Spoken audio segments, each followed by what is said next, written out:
Bureaucracy is a disease. Bureaucracy drives out good people, slows down decision-making, kills innovation, and is often the petri dish of bad politics. Those are the words of today's episode on Jamie Dimon, America's least hated banker, the man who guided JPMorgan Chase through crisis, growth, and transformation. Today we're breaking down the principles, stories, and habits that define Dimon's leadership and what you can steal for your own playbook. We'll cover radical honesty, grit, humility, crisis management, and why Dimon believes you should kill bureaucracy relentlessly. Welcome back to Leaders, a podcast dedicated to exploring the best leaders this world has ever seen and your number one source for actionable business leadership insights. So Jamie Dimon is the current CEO of JPMorgan Chase, and he will be the subject of episode 48 today.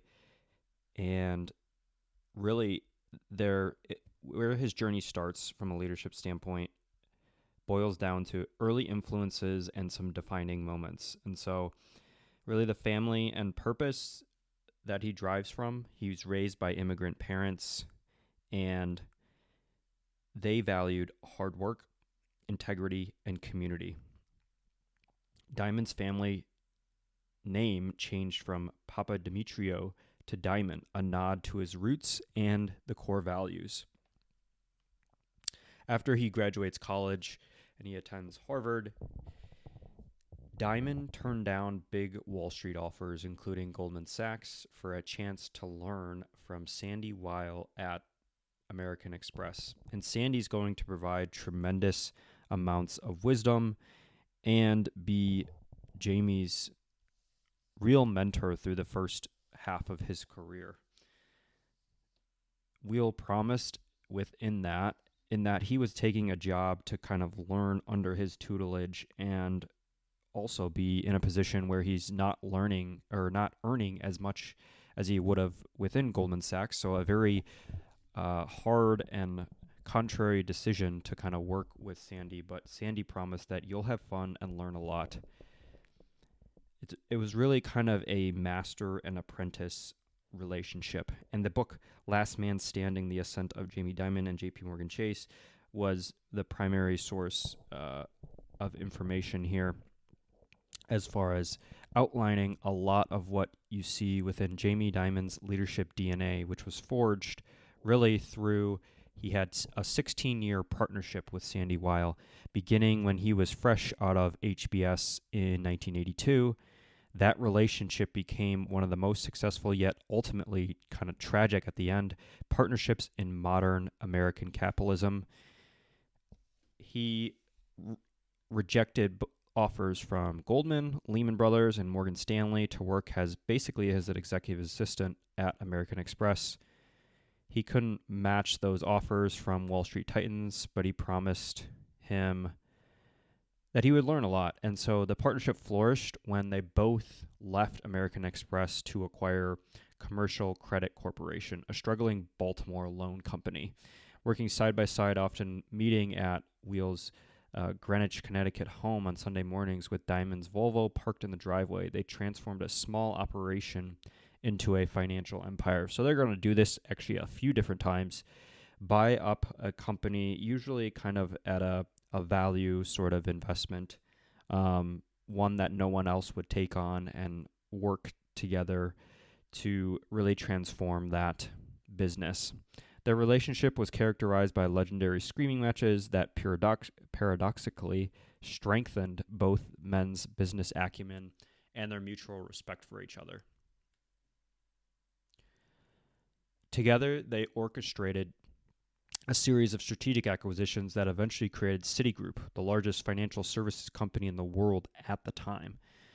That duo then acquired Primerica, Smith Barney, and Travelers Insurance, with Weil serving as the visionary dealmaker while Dimon kind of functioned more as the execution machine, running a lot of the different numbers. At just 35, he was widely regarded as his heir apparent and the future CEO of Citigroup. However, it didn't end up that way.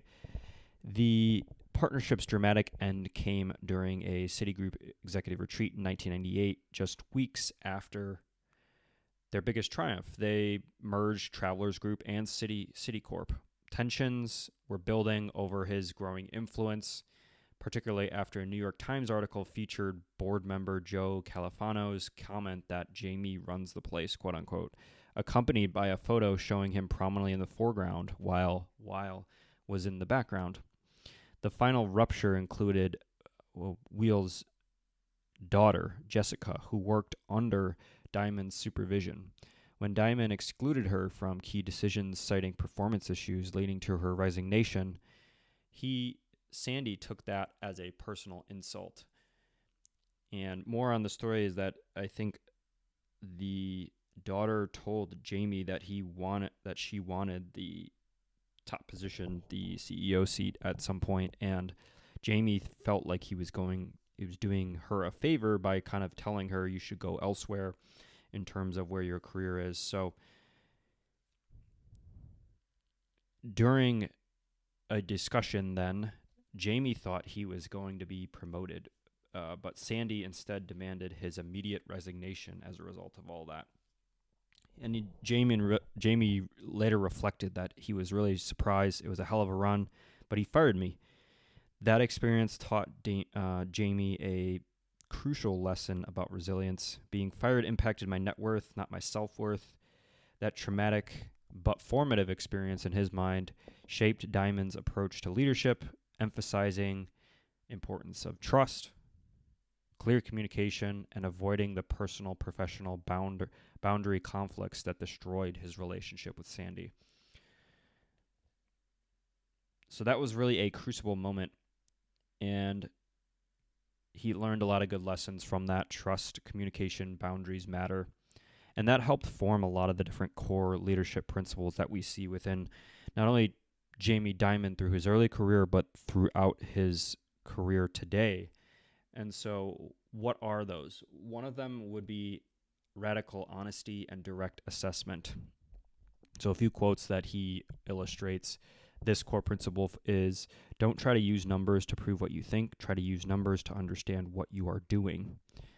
Sugarcoating reality invites complacency. His advice is to really face the facts even when it's comfortable. Tell it like it is. Actionable off of this too is to foster a culture where tough conversations are the norm, and then fire toxic people, even if they're top performers or clients. The second principle from a leadership standpoint is strategic team building. He feels that competence doesn't always equal leadership. A lot of people who run stuff, they're a hot mess. Don't let them run something because they'll be a disaster.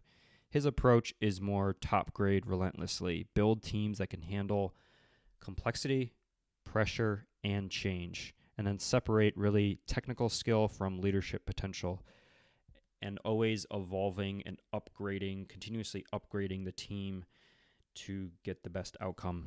So again, a heavy focus on talent, which is not anything uncommon amongst the leaders that we study here. Humility and recognition is the third principle. People know when you care about them. So he writes personal memos to employees at all levels, not just from a hierarchical standpoint, but just out of pure respect. Inspired by Mike Wirth and Ted Lasso, he sees recognition as humility. It acknowledges that someone did something you didn't. So he says to make recognition a habit, treat everyone with respect, from the C-suite to the front lines. Fourth one is grit and decisiveness. So you have to say absolutely not or absolutely. Take the chance. Go for it. Grit, in his mind, is non-negotiable. His leadership toolkit includes resilience, risk-taking, and the courage to make tough calls. One of those examples being his kind of return the office stance. More recently, that he takes a hard stance and is very decisive on how he feels about that, and understands that he might lose people as a part of that, but he feels strongly about where he's got to get the most production and where he's going to thrive as the best leader is to really articulate a strong message there. In addition to these leadership principles, he also has to perform a level of crisis leadership in action. And so within the 2008 financial crisis, obviously him being involved heavily within the finance industry at that point, he had a fortress balance sheet philosophy, which was prepare for the worst, serve clients through ups and downs. He really had war room leadership, and that consisted of 5 a.m. to 10 p.m. 5 times daily for a year. Bear Stearns rescue, he summoned staff at 9 p.m. for emergency action during this point. He always wants to feel prepared, make rapid decisions, and have hands-on sort of crisis management during that time period. That fortress mentality, so that was forged during this crisis, and it proved crucial to have preparation and a balance sheet philosophy that he had developed prior. Having witnessed his father navigate economic downturns in the 70s and 80s, he learned early that leaders must serve your clients, do a great job in the downs, not just the ups. From the moment he became CEO of JPMorgan Chase, Dimon implemented rigorous stress tests and risk management protocols. When colleagues suggested such extreme scenarios would never occur, Dimon responded, "I don't care if it happens or not. I want to know if it happens, that we survive to serve our client." So very prescient of him to do that in 2006, right before this crisis hits. War room leadership, more on that. So during the height of the crisis, he had that war room for an entire year. The Bear Stearns CEO, Alan Schwartz, called requiring $30 billion in emergency funding. He immediately summoned JPMorgan staff back to the office on a Thursday night, demonstrating that management style. The acquisition of Bear Stearns and Washington Mutual during this period showcased his ability to make rapid, high-stakes decisions while maintaining his institution's stability.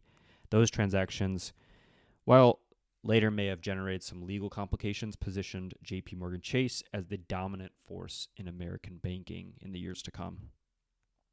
In addition to that, there's another example from the Bank One turnaround of his leadership in action, demonstrating commitment through investment. So when he joined Bank One in 2000, the institution was struggling with low morale, inadequate systems, and poor financial reporting. His first act demonstrated commitment-based leadership style, where he reportedly invested half of his net worth into the company. That gesture symbolized his dedication and provided crucial energy to a demoralized organization. He personally examined earnings, solved tech problems, and empowered teams to lead IT transformation. He led by example, he delegated real authority, and he demanded accountability during this lesson of an example of a time in his career where he had to exhibit great leadership. The London whale incident was where leadership was under fire, and he acknowledged failure with transparency during this time period. So 2012 incident, which resulted in over $6 billion in losses, was a test of his crisis leadership, initially dismissing concerns as a tempest in a teapot. He later acknowledged this as being a significant error in judgment. When the scope of the losses became clear, he took full responsibility of it, stating the strategy was flawed, complex, poorly reviewed, poorly executed, and poorly monitored. His approach to handling the crisis, which included accepting that blame, implementing controls, and learning from mistakes, exemplified his leadership principle of moving forward rather than defending past decisions. It also reinforced his belief in continuous improvement and honest self-assessment. He explained that I don't think I've ever defended a decision. I just want to do the right thing going forward. That's it. Just do the right thing going forward. This philosophy of rapid recovery and forward focus became a hallmark of his leadership approach. He owned that loss, and he was really transparent through the whole thing. a key lesson there. He rapidly recovered from that, and then he learned from that failure as well. So exhibiting, again, great leadership within a very tough situation here. In addition to those leadership principles, he also has a level of operational excellence and management tactics that become part of his leadership style. What we let off with is killing bureaucracy. So he, again, overemphasizes leaders must continually drive for speed and accuracy to eliminate waste and kill bureaucracy. When you get in great shape, you don't stop exercising. Direct communication is also key. So skip level engagement, memos straight from the source, not filtered through layers. Meeting culture. So when he talks through meetings and what those will consist of, punctuality, purpose, and 100% attention. He wants everyone in there focused, and he deems it really disrespectful to be able to be multitasking within meetings. He also cuts waste, not cost, celebrating wins but emphasizing negatives to drive improvement.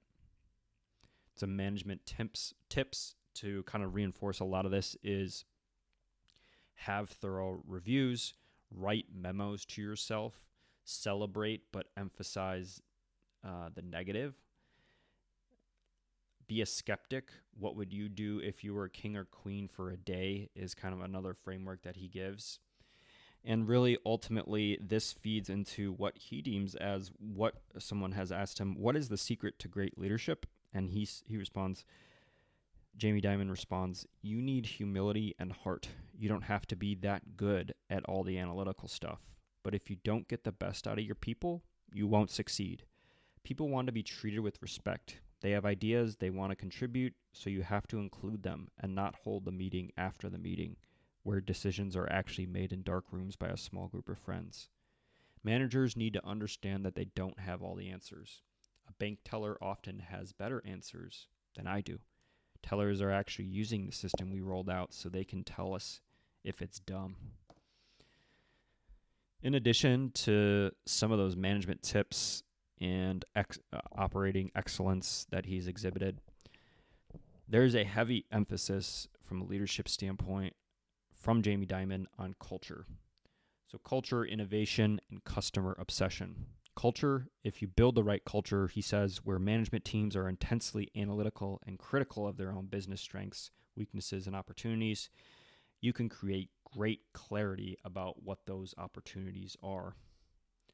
Customer focus, you will not grow your share unless you are satisfying your customers. They can always walk across the street. Innovation, we need to simplify our processes while accelerating the pace of change and driving new innovations. And also creating some safe zones for experimentation, protected, again, from that root that he says of evil bureaucracy. Actionable, so building culture through daily behavior, not just writing it into a memo. Protecting innovation, investing in people, and obsessing over customer satisfaction. A few other things that he believes from a personal brand standpoint is lifelong learning. So he spends 50% of his time reading, talking, and traveling. Heart and curiosity, he says, are some of the keys to great leadership. On personal brand, he says people will judge us not according to our intentions, but according to our personal brand. And dealing with failure, success is determined by how you handle setbacks, not just wins. What are his values at the end of the day? Family, hard work, integrity, and community, shaped a lot around his family and upbringing in terms of an immigrant background. Intensity and longevity. So when leaders, he says, lose their intensity, they should step aside rather than retire in place. Succession, develop leaders with courage, humility, people skills, and grit. The next generation will benefit from new leadership. He was also asked about leadership in a podcast as to what has changed over time. with it and what looks the same, as he's kind of evolved and studied some historical leaders as well, primarily military. So what he says has changed over time is heart and curiosity. You are authentic, earning trust and respect, admitting mistakes, humility, empathy. Really earlier on, from like a leadership sense, a lot of the things as far as the emotional side, the humility, the empathy side, were not really ever emphasized or identified as being top traits of business leaders across the world. And that has changed as some of the best leaders now, today, and the leaders that we've studied here exemplify some of the things that he's talking about there. Other things over time continually are important and have stayed really the same. And so he says, what are those? Listening to customers, the performance, your performance speaks to how well you are as a leader, and the why. Why are you doing what you are doing? So, kind of to recap a lot of what we've covered here from Jamie Dimon: radical honesty, strategic team building, humility, grit, operational excellence, customer obsession, innovation, learning, and values. Those are the key topics, key points. Which of these principles can we or any of the leaders out there apply today? I would challenge you with that, as well as summarizing his leadership model. So Jamie Dimon, when we think about it and when we read about him and see him on TV, as far as how he is portrayed and what type of leadership he is exuding, it represents a unique blend of analytical rigor, emotional intelligence, and unwavering commitment to excellence. The journey that he had from being Sandy's protege to America's most respected banker demonstrates how traumatic experiences can sometimes forge resilient leadership. Through a lot of the crisis management that he had to undergo, strategic vision, and values-driven decision-making, he has created a leadership model that emphasizes preparation, honesty, and continuous improvement. His influence extends beyond just JPMorgan Chase. It's shaping a lot of modern banking practices and leadership development across industries.